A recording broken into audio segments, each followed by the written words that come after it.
Merci.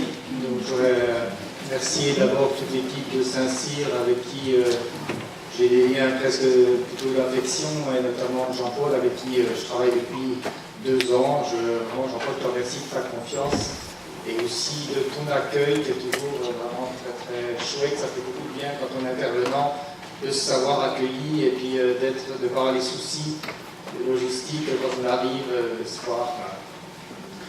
Donc je vais intervenir à la suite de Christophe, dont j'ai écouté attentivement, et je me suis dit pourvu qu'on ne soit pas trop en décalage l'un et l'autre, mais je l'ai reçu 5 sur 5, il y aura une petite nuance par rapport à l'analyse thématique, mais il va tout de suite comprendre pourquoi je parle d'analyse thématique, ça ne devrait pas poser problème. En tout cas, je suis très en accord avec tout ce que vous avez dit tout à l'heure. Alors oui, analyse qualitative, c'est quelque chose qui est pour moi très important.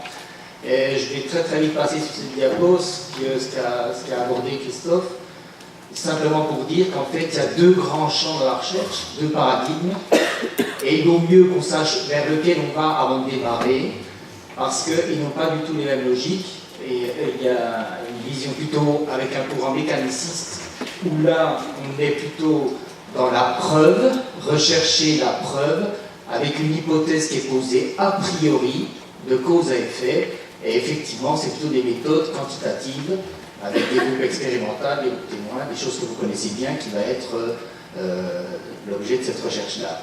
Et puis, ce qui nous a amené ce matin avec Christophe, et que je vais développer cet après-midi, plutôt des courants holistiques ou herméneutiques, comme on les appelle, et c'est là où je suis vraiment d'accord avec lui, on est plutôt dans la compréhension du sujet, pas dans la vérification d'une hypothèse, c'est très important.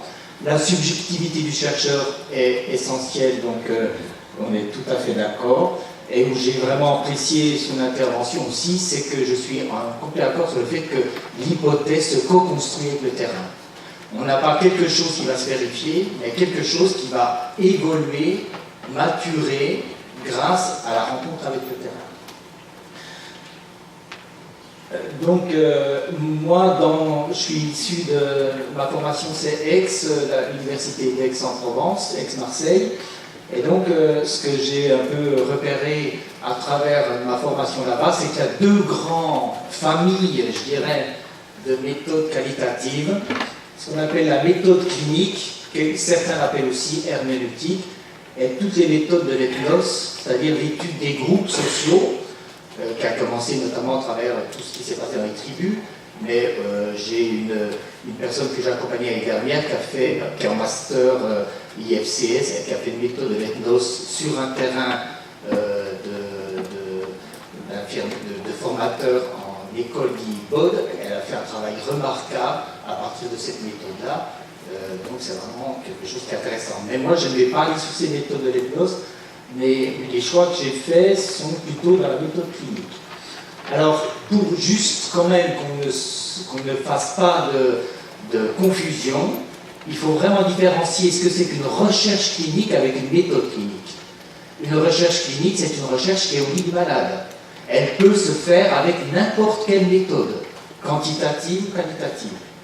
Alors que la méthode clinique est une méthode qualitative.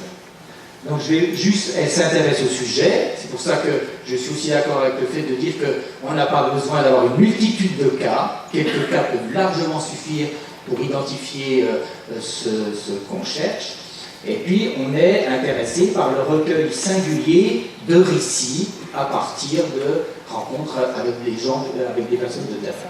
Alors, quelques incontournables, et c'est à partir de ça que je vais appuyer mes illustrations. Dans une méthode clinique, il y a des passages obligés. Et le premier, qui est inévitable, c'est qu'on ne peut pas faire de méthode clinique sans un cadre théorique, puisque ça va être le cadre à partir duquel on va interpréter les données. Donc, c'est pour vous dire que c'est tout à fait scientifique. Donc, à partir de ce cadre, on va construire une matrice théorique avec des critères. Christophe en a parlé, je n'ai pas épilogué là-dessus. Le statut d'hypothèse, c'est une hypothèse compréhensible, donc on n'est pas dans du cause à effet, et qui va évoluer à partir du recueil. Alors, ce qui est quand même riche et intéressant, c'est qu'il y a plein d'outils disponibles pour les méthodes qualitatives. Alors, je vous en ai mis quelques-uns qui sont les plus utilisés. L'entretien non directif, ça a été un outil que j'ai beaucoup utilisé dans le cadre de mon travail. Le récit de vie. Je connais une personne qui a fait un travail sur les secrets de famille et qui s'est servi de tous les récits de vie bibliographiques, qui a fait un travail assez incroyable. Le focus group, les observations de situation, voilà les plus importants. Et donc ce qui va être intéressant à partir de ces outils, c'est la manière d'analyser, c'est là où on va voir la scientificité, je dirais, du travail et l'interprétation des résultats.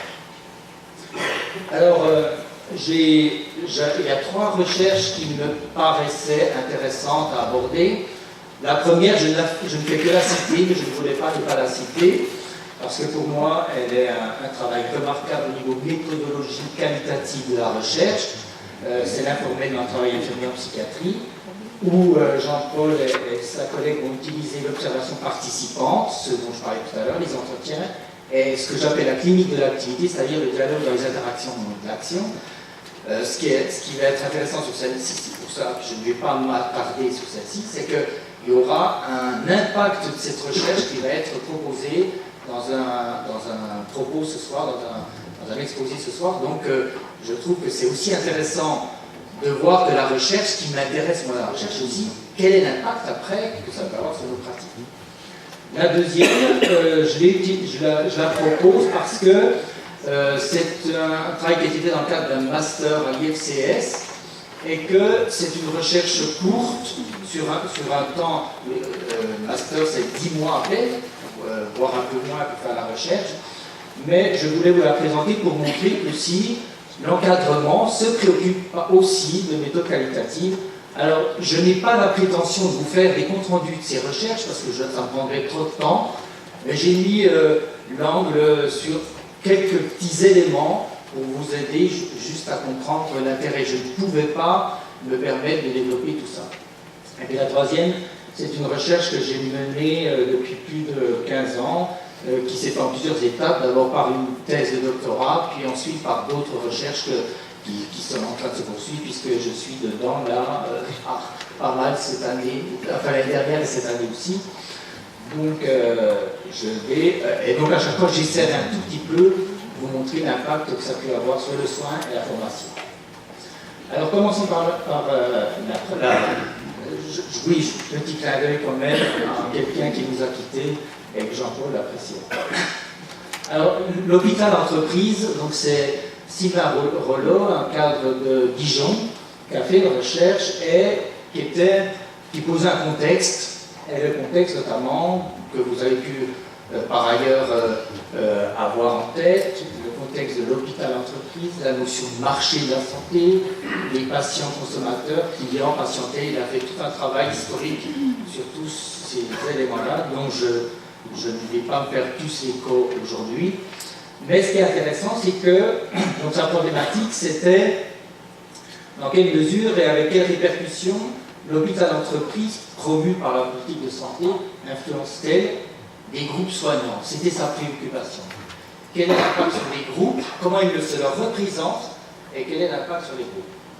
Alors il a posé des hypothèses. La première, c'était de dire que forcément la notion d'hôpital-entreprise a une influence sur la sphère professionnelle et personnelle des soignants. Et sa deuxième hypothèse, que cette notion majore l'efficience, ça c'était une hypothèse, du groupe soignant dans la prise en charge des patients. Alors, je vais surtout m'attacher à vous donner quelques résultats de ce qu'il a pu repérer sur la première hypothèse. Alors, il a utilisé un outil qui s'appelle le focus group. Qu'est-ce que c'est que le focus group? Eh bien, son dispositif, c'était d'aller dans 2 services hospitaliers. Son public, c'était des infirmiers, avec 2 groupes, 3 infirmières dans le premier, 3 infirmières dans le deuxième. Vous voyez, ce n'était pas des gros échantillonnages, ce n'est pas un problème. Je vous ai mis les âges, voilà. Alors, il a fait un enregistrement vidéo, parce que pour lui, c'était très important de pouvoir exploiter ce travail, pas seulement ce qu'il entendait, mais ce qui s'y passait dans les expressions, tout ça. Alors, le focus group, forcément, dans ce qui est posé en termes de méthodologie, c'est avec des groupes de 3 à 10 participants qui ont les mêmes préoccupations, et en principe, c'est des focus qui durent plus de 2 heures. Je vois quelqu'un là-bas qui, dans son poster, d'ailleurs, a utilisé les focus group. Vous pourrez voir après, c'est très intéressant. Donc, l'intérêt des focus group, c'est qu'on n'a pas d'attendu, on va se mettre dans l'interaction avec le groupe pour échanger avec eux de manière qualitative et être repéré un peu ce qui peut se dire et émerger à travers ça. Alors, on va regarder les opinions convergentes, divergentes, les nouvelles idées, ce qui n'est pas attendu, et confronter tout ça au cadre qu'il a construit en amont. Alors, après, la réflexion sur le nombre de groupes, la typologie des groupes, c'est un travail à réfléchir. Et puis, comment on prépare? On peut préparer des diapositives sur lesquelles on va inscrire des choses qui sont importantes et les faire réagir là-dessus, à regarder la pertinence. Je passe assez vite aussi là-dessus. Et enfin, dernier point, donc dans ces focus group, il s'est vraiment intéressé à l'accueil, comment se mettre en situation, parce que les méthodes qualitatives, ce qui est vraiment très important, c'est la manière dont on va être en relation. Que ce soit en groupe ou en individuel, cette subjectivité, cette manière d'être avec l'autre qui va permettre qu'il se dévoile ou pas. Donc ça a une importance considérable de pouvoir se mettre en situation. L'explication de la séquence, le déroulement, la conclusion, ça c'est des choses qui sont assez claires. Alors je vous donne quelques résultats. Je vous ai dit, je ne mets que quelques aspects pour vous aider à comprendre comment les méthodes qualitatives peuvent avoir un intérêt dans la recherche. Lui, les termes qu'il a retrouvés dans ses focus, c'est la rentabilité, donc dans la représentation des affaires publiques, la rentabilité, l'économie, le rendement, l'efficacité. Vous voyez des termes qui sont peut-être aussi des termes qui vous parleraient. Si on faisait un grand focus group ici, peut-être qu'on retrouverait certains de ces termes-là, ou d'autres d'ailleurs, complètement différents. Alors, je vous ai aussi mis quelques-uns des résultats sur l'impact que peut avoir l'hôpital d'entreprise dans la sphère professionnelle de ces groupes-là. Alors, ce qui ressort fortement, c'est l'augmentation de la charge de travail, des soins techniques au détriment des soins relationnels, c'est leur vécu, l'accélération de la cadence du travail, la perte de l'autonomie des infirmières. Et donc, l'impact important de cela, c'est la production des soins et la gestion des risques, qui sont des choses qui sont sorties très très fortement dans l'impact. L'impact sur la sphère personnelle, ça aussi c'était une source d'étonnement parce qu'il a vu qu'il y avait aussi un impact fort au niveau personnel chez chacun de ces soignants-là. La fatigue, voire l'épuisement physique et psychique, le fait que ce soit source de stress, la baisse de la motivation et surtout ce sur quoi ça va attirer mon attention, le conflit des valeurs. Et donc l'impact de cette sphère-là, ce qui alertait, c'était les risques psychosociaux dont on entend beaucoup parler depuis un certain temps et qu'on ne prend pas forcément sur le bon bout de la lorgnette, n'est-ce pas, le débat du jour. Alors il y avait quand même quelques éléments intéressants dans l'hôpital d'entreprise, notamment autour de l'efficience, de la sécurité des soins. Il y avait quelques éléments que je vous invite à aller rechercher dans sa recherche. Alors, ce qui est intéressant pour lui, mais ce qui est aussi intéressant pour l'encadrement, c'est ça pour moi qui a permis de rebondir, c'est qu'il s'est posé la question, moi, comment je peux aider à ça? Quelle est ma place de cadre et comment en tant que cadre je peux faire des choses et comment d'autres cadres pourraient aussi faire des choses. Donc ça a été un peu son projet suivant. Il a fait une publication d'ailleurs dans la revue Objectifs Soins Management que je vous invite à aller lire. C'est vraiment très intéressant la manière dont il explique ce qui peut être aidant dans l'encadrement pour venir un peu prévenir tout ce qui a été dit juste avant. Voilà, ça c'est une première recherche. Alors la deuxième, c'est une recherche autour de l'éducation thérapeutique. J'ai eu l'occasion d'ailleurs de partager autour de ce thème-là l'année dernière. C'est un thème qui m'habite beaucoup depuis de nombreuses années. Donc je voulais vous montrer un peu à travers le travail que j'ai fait, un tout petit peu de cette analyse de contenu qui peut être extrêmement intéressant aussi en méthode qualitative.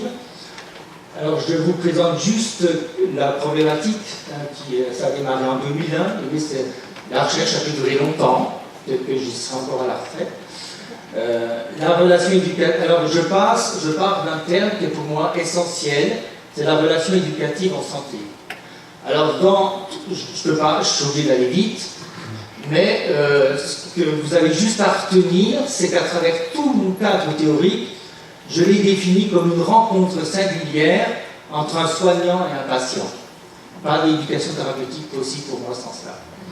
Et donc, le première tranche de mon travail, ça a été de réaliser une thèse, donc, et la thèse que je vous pose, c'est qu'à partir de cette relation, il est possible, ça c'était un peu une interrogation, d'identifier la prégnance de l'altérité dans les conceptions de la santé et de la maladie du soignant et du patient.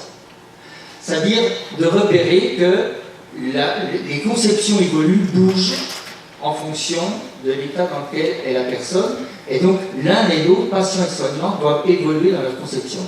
Pour moi, c'est un élément qui est fort, parce que je bataille pour dire qu'on ne peut pas s'enfermer dans un modèle, mais qu'on a intérêt à avoir au niveau de nos compétences un champ hétérogène de nos modèles, en tout cas de santé. Et puis j'ai continué ce travail un peu plus tard, donc entre 2013 et 2015, par un autre travail de recherche qui a poussé un peu le bouchon un peu plus loin, pour dire que l'altérité de ces conceptions favorise la mobilisation des projets de vie du patient. Donc si on passe d'une conception à l'autre, l'objectif c'est de mobiliser le projet de vie du patient. Et que c'est ce qui me fait dire aujourd'hui qu'il n'y a pas possibilité que l'éducation thérapeutique ne soit pas d'abord centrée sur le projet de vie. Et puis là où j'en suis, et qui m'amène à une troisième phase, c'est que j'ai repéré qu'il y avait 6 phases dans le processus de l'éducation thérapeutique avec le patient pour remobiliser son projet de vie. Et donc je suis en train de construire un outil diagnostique qui va être un outil à tester dans le cadre de la recherche. Alors, ça c'est le travail que j'ai fait. Je ne vais pas vous donner tout ce que j'ai fait autour de ce travail-là, mais quelques bribes pour vous montrer un peu comment il peut être rendu vivant dans la rencontre avec un patient.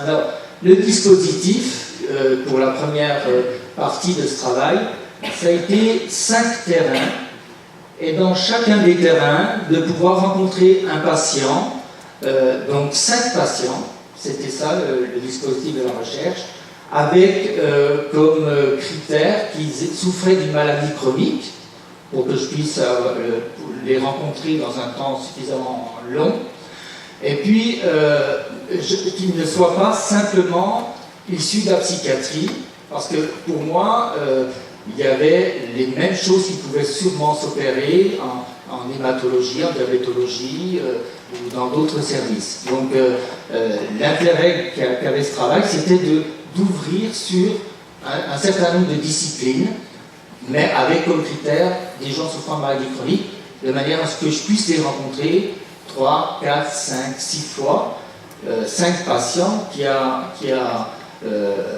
nécessité, je crois, 145 pages d'entretien. Donc vous voyez, c'est pas une question de nombre, comme le disait tout à l'heure Christophe. Le problème n'est pas là, ni une question, est-ce que tu en as besoin de plus? En fait, dans mon jury, personne ne m'a posé la question, heureusement. J'aurais peut-être répondu comme toi. Alors, où je rejoins complètement aussi Christophe, comme on est complètement impliqué, je devais construire une relation avec ces 5 personnes, une relation éducative, pour que ça puisse permettre aux patients de faire émerger un certain nombre de choses et qu'ils aient confiance en moi au fil des rencontres. Donc c'est quand même une méthodologie éprouvant pour le chercheur. Donc, comme on est dans la subjectivité et la relation, ce qui est très très important quand on est dans des méthodes qualitatives, eh bien, c'est de pouvoir avoir la supervision, si je cite Debreu, et donc entre chaque entretien, d'avoir quelqu'un qui soit un peu une aide dans le travail qui est en train de se faire, et ça rejoint complètement ce qui était dit tout à l'heure. On est impliqué dans la subjectivité, mais ça nécessite quand même qu'on ait quelqu'un qui nous aide entre chaque entretien et avant la rencontre suivante. Alors, voilà un peu mes questions qui étaient très ouvertes. Hein. Et ma première demande qui pouvait parfois tenir pendant une demi-heure le patient, est-ce que vous pouvez me raconter l'histoire de votre maladie? Donc ça a été des questions, alors notamment la personne dont je vais vous parler, dont j'ai déjà parlé d'ailleurs, hein, qui m'a beaucoup marqué, il a un psychotique qui a parlé quasiment une demi-heure sans que j'ai un mot à dire, parce que il a commencé à me dire, ça y est, ça s'est passé, j'avais l'âge de 12 ans, et il est parti dans un grand bureau. Et puis ce qui m'intéressait bien sûr par rapport à mon hypothèse dont je vous ai parlé tout à l'heure, c'est de voir un peu comment avait évolué sa conception du soin et de la santé à partir des soins, de la relation qui s'est construite avec les soignants dans les services dans lesquels ils étaient hospitalisés. Alors, bien sûr, une analyse de contenu, c'est aussi rigoureux, et ce n'est pas facile, ça se construit à partir d'un cadre théorique. Et moi, j'ai fait 3 types d'analyses. Alors, je vais pas être en contradiction avec Christophe, mais j'ai fait quand même une analyse thématique. Mais mon analyse thématique, c'était plutôt de me dire, il faut que je repère dans le discours des patients, chaque fois qu'ils parlent des choses qui m'intéressent, quoi. La santé, le soin et la maladie. Donc, je me suis, à partir de leur discours, eh bien, je me suis repéré chaque fois qu'ils parlaient de l'un. J'avais des stabilos, c'était un peu très... Je ne vais pas utiliser l'ordinateur, hein, et puis je stabilotais d'une couleur ou d'une autre en fonction de ce qu'ils disaient. Mais où je ne suis pas en contradiction, c'est que derrière ce qui m'intéresse, ce n'est pas des thèmes pour des thèmes, mais c'est qu'est-ce qu'ils disent sur le thème. Ce qui m'a amené à faire une analyse de l'énonciation et une analyse structurale. J'ai fait 3 types d'analyses, mais je ne vais vous parler que des 2 premières. Alors, l'analyse thématique, il y a 2 étapes, déchiffrement structural. Le déchiffrement structural et les thématiques transversales. Alors, je passe assez vite. Déchiffrement structural, en fait, ce qui est primordial dans une méthode qualitative, quand on est dans des entretiens, c'est d'être dans l'absence de jugement. C'est-à-dire, à partir de ce que vous avez enregistré, de faire une relecture sans porter de jugement sur ce qui s'est dit et de vous dire comment je peux accueillir tout le discours de cette personne. Et à travers ce discours, dans une première lecture, qu'est-ce que je pourrais décrire de qui c'est cette personne, qui c'est ce patient, qu'est-ce qu'il vit, qu'est-ce qu'il a. Avec beaucoup d'empathie. Et puis ensuite, l'analyse thématique, elle est à partir de tout ce que j'ai dit tout à l'heure, c'est définir les thèmes et comment ils parlent des thèmes. Et je vous donnerai l'exemple, un tout petit extrait de discours pour vous montrer comment ils parlent des thèmes. Alors je ne vais pas aller sur ce lien-là, parce que comme c'est déjà compliqué, je vais passer directement à la suite. Ensuite, j'ai fait une analyse de l'énonciation avec 3 points qui m'ont paru importants, syntaxique, logique et des éléments typiques. Alors, je vous explique très très vite ces 3 phases. Quand on est dans l'analyse syntaxique, ce qui m'intéressait par rapport à l'altérité qui était mon sujet, c'était de repérer quand est-ce qu'ils parlaient plutôt au nom du « on » ou quand est-ce qu'ils parlaient en leur nom, c'est-à-dire qu'ils disaient « je ». Ça, c'était vraiment quelque chose qui était important. Et puis, l'utilisation du vocabulaire, et notamment la répétition des mots, vous verrez dans l'analyse tout à l'heure l'importance. Pour l'analyse du discours, eh bien, de voir comment il est agencé, s'il y a des phrases qui ne sont pas terminées, l'emploi répété des relances, etc., etc. Et puis, des ruptures et continuités des séquences, c'est là aussi on repère nos propres ruptures. Parce qu'à certains moments, je me suis dit, tiens, tu pars sur cette question, et en fait, il est en train de te dire quelque chose d'important, je ne l'avais pas repéré dans l'entretien, Et quand je retranscrivais, je me dis, j'aurais jamais dû rebondir si vite là-dessus. Il était en train de dire quelque chose d'essentiel, donc forcément, il y a aussi des choses qui nous échappent, mais l'intérêt, c'est de voir les personnes et de pouvoir en reparler avec eux. Et puis, enfin, les éléments atypiques, et dans les éléments atypiques, notamment, ce qui est vraiment, ce que j'ai compris en tout cas, qui est vraiment important, c'est toute la part des imprévus que votre gros cadre théorique n'avait même pas anticipé. Et pour moi, c'est sûrement la source la plus féconde de l'analyse qualitative. Hein, c'est tout ce que votre cadre n'a pas dit, mais qu'en tout cas, vous est renvoyé à travers le discours de personnes. Alors, je propose qu'on aille sur l'analyse de l'énonciation. Donc, il faut qu'on est obligé de quitter. Je ne sais pas une pause, je suis désolé. Il faut fermer carrément tout.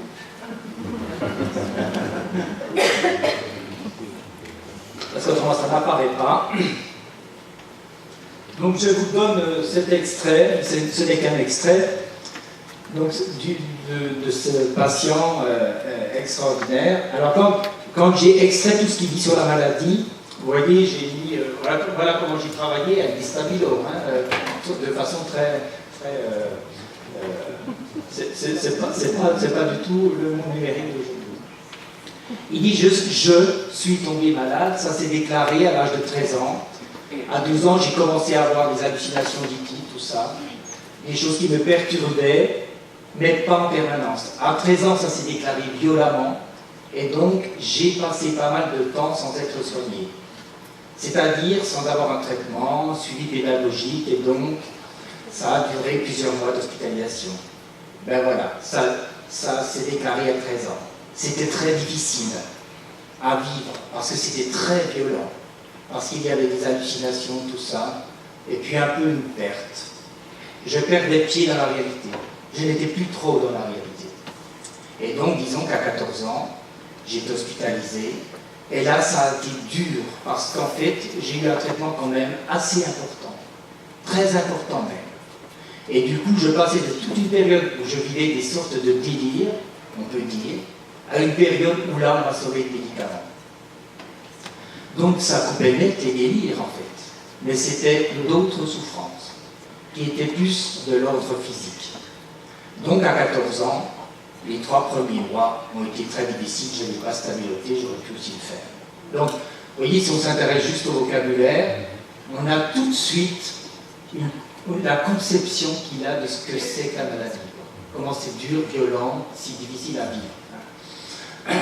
Après, si on descend un peu, quand il parle du soin, il dit « Je pense que c'est quelque chose qui va dans un mouvement, une dynamique, qui n'est pas toujours agréable à travailler. Je pense que le soin, en même temps, et là il emploie le on a besoin de psychologique de temps pour se soigner, mais pour moi, le soin, c'est une sorte de mouvement qui n'est pas toujours agréable, mais qui va vers une amélioration. Parfois, c'est délicat, c'est difficile à travailler sur soi, au niveau du soin, mais même si c'est difficile, on vise quand même un mieux, sinon ça ne servirait pas à grand-chose de se faire du mal. Alors, je vais vous dire un peu ce que j'en ai conclu, mais on va continuer à descendre sur le 3e thème. Voilà. La santé. Donc, c'est sa conception de la santé. Hein. Quand je lui demande c'est quoi pour vous la santé, il me dit je crois qu'être en santé peut-être, c'est de ressentir plus les choses, de ressentir mieux les choses, et même quand c'est difficile à faire. Et aussi quand on ressent des choses positives. On a conscience de notre corps, c'est un psychotique qui vous dit ça. Quand ça va mal, alors, je dis ça parce qu'on aurait pu le dire aussi nous, alors qu'on peut très bien avoir conscience de son corps quand ça va bien aussi. Être en santé, c'est peut-être ça, ressentir, mais aussi quand ça va. Alors, l'analyse de l'énonciation que j'avais fait à l'époque, l'analyse syntaxique que je vous ai dit tout à l'heure, j'ai un peu repéré que Tristan parle le plus souvent en employant le « je », ce qui révèle sa place de sujet dans l'entretien, avec une grande part d'authenticité. Cela conforte l'importance de ses conceptions.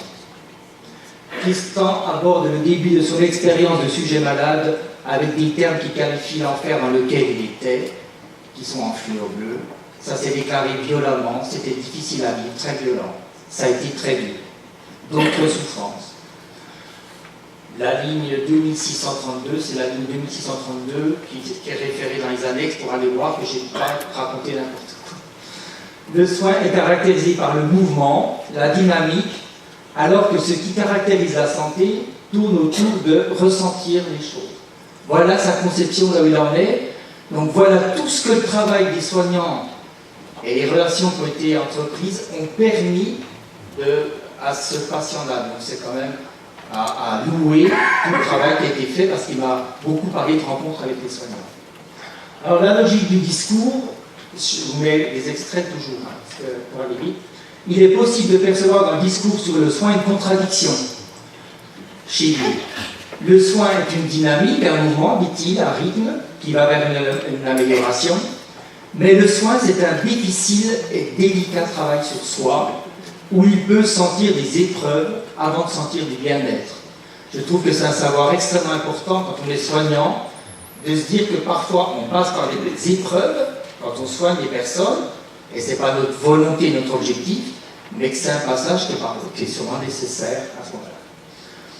Et puis, les éléments atypiques, ce qui m'a beaucoup surpris dans cet extrait-là, c'est les effets du traitement. Pourtant, j'avais une trentaine d'expériences en psychiatrie, mais ça m'a interpellé. Le traitement coupe le délire de manière brutale et révèle le traumatisme.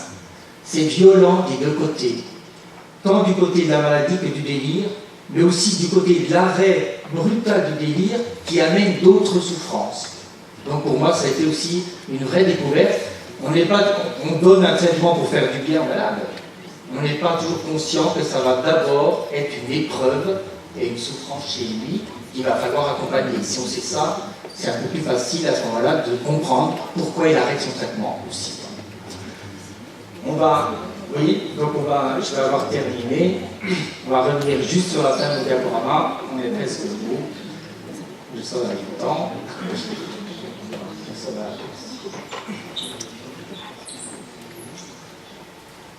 Voilà. Donc une fois qu'on a fait tout ce travail-là, ça c'est qu'un extrait de page d'analyse, eh bien on va construire un cas clinique, on peut passer directement à la suivante. Voilà.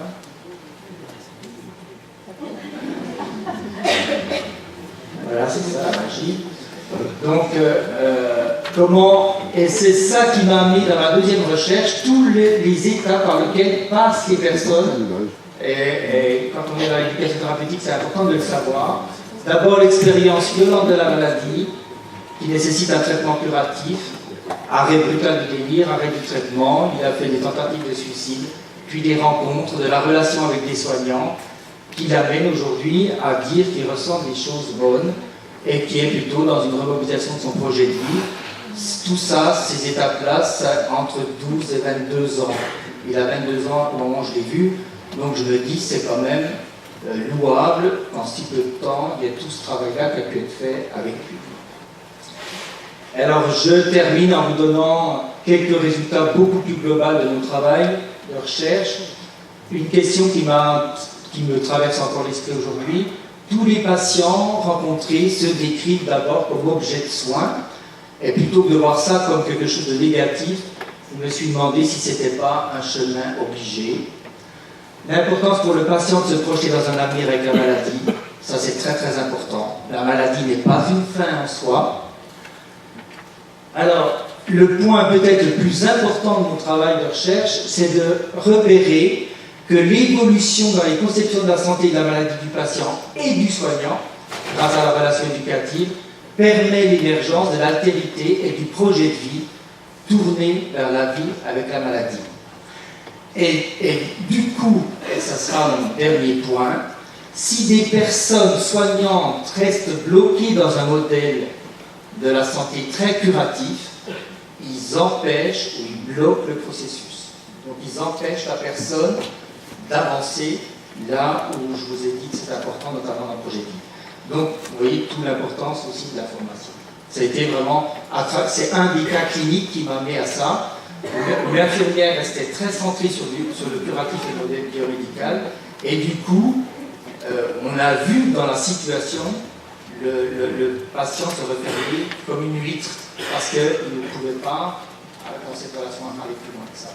Donc ça, c'est pour moi quelque chose de très important. Voilà, je vous remercie. Donc, vous avez une phrase à Einstein, voilà, pour vous aider, pour m'aider à conclure. Il dit: l'esprit intuitif est un don sacré et l'esprit rationnel est un serviteur fidèle. Nous avons créé une société qui honore le serviteur et qui a oublié le don. Voilà, c'est sur cette méditation que je vous propose de terminer mon intervention d'aujourd'hui.